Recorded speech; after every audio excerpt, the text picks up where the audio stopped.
were like dire rats and stuff like that. And after that, they came into fighter, like this thigh cliff thing, kind of thing.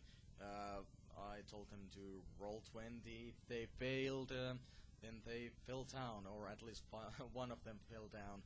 Actually, I think it was the cleric of the group who fell down twice. There were like 2 of them. And other guys, they just had to get rid of goblins, goblins and stuff like that. Anyways, once they reached the bottom level of it, at that time, only thing I had was just that small little lab notebook kind of thing, and I really couldn't see what kind of map it was. I was just reading it and picturing it in my mind that, okay, that goes like this and this and this. I'm a Finnish person, so I just read the descriptions in English, because I didn't bother to translate them. I was just hopeful that the guys could at least understand a little bit of my English. So the first thing, the second thing I actually got really bad and wrong was once they actually arrived at the bottom, and there were like these 3 rooms. One of the rooms, it was actually secret later on when I looked at it. But it was actually secret. There was like these 3 rooms. One room that led back outside. One room that led in the secret room. I wasn't supposed to mention it. And one room that led into a place with 3 orbs or something. And one room which led into the dungeon itself. At first they went into the room which was supposed to be a so-called secret room, but actually how I understood it, it was like this orb room. It had like these 3 orbs, and I was like, okay, there are 2 broken orbs and 1 orb that remains intact, which ain't broken. And only thing I actually read about it was like, or at that point understood quickly, when I read it quickly through, I understood that it was off with a trap or something. I didn't actually read it later on, but anyways, it was an orb with a trap or something. So I was like, what kind of trap it was? It's an alarm trap. So you guys who are like right next to that thing, the alarm goes off and kobolds run in, and they fought off the kobolds.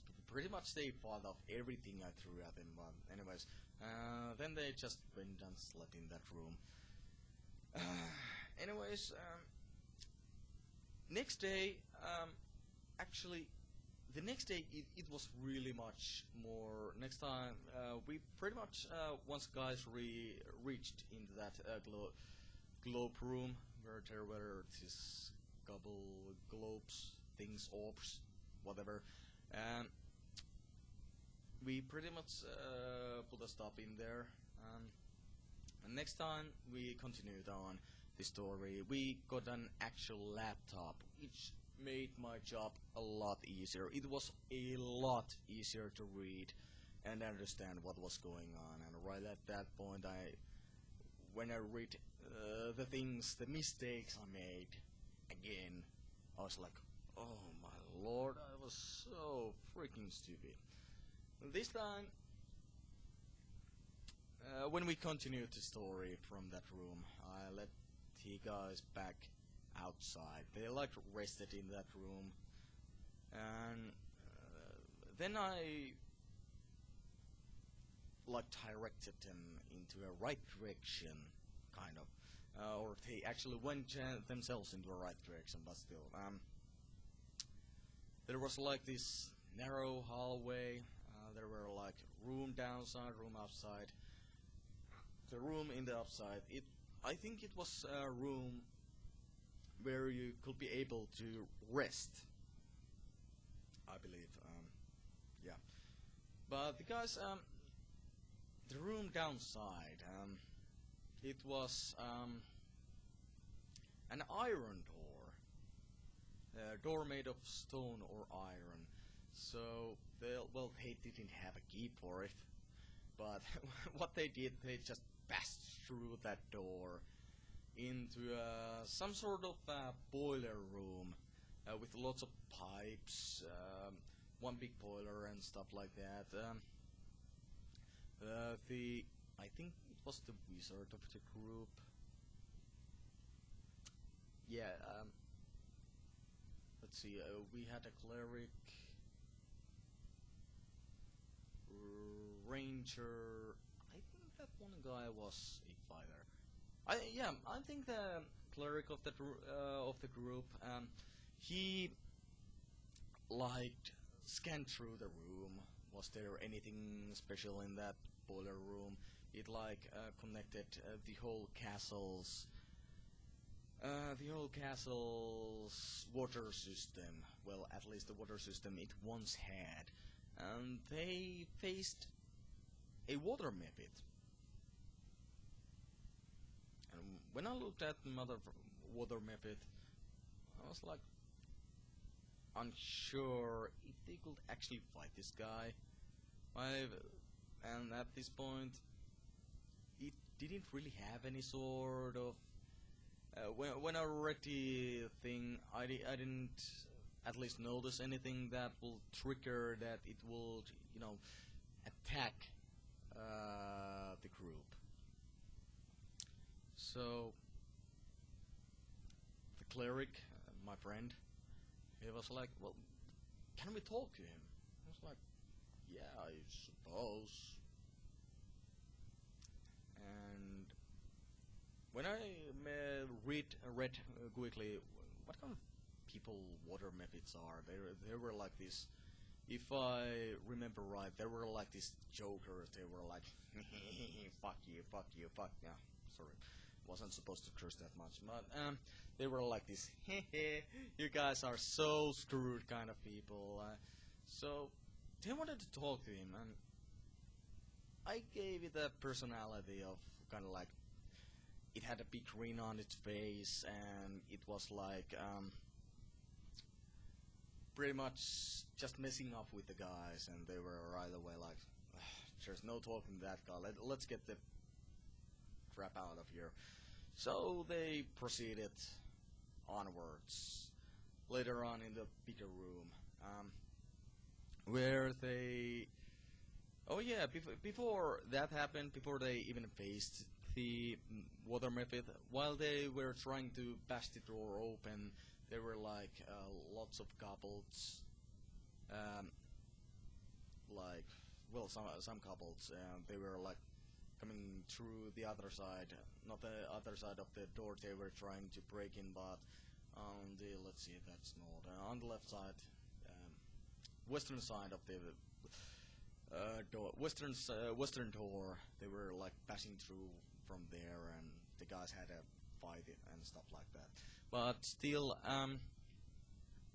they came into a room where there was this one kobold. They were like goblins and kobolds in that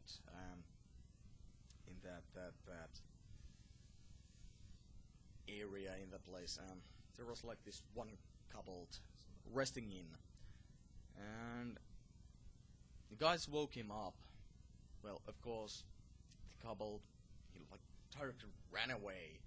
He ran away into a room on top of the northwest side of the place. It was trapped, kind of a room, but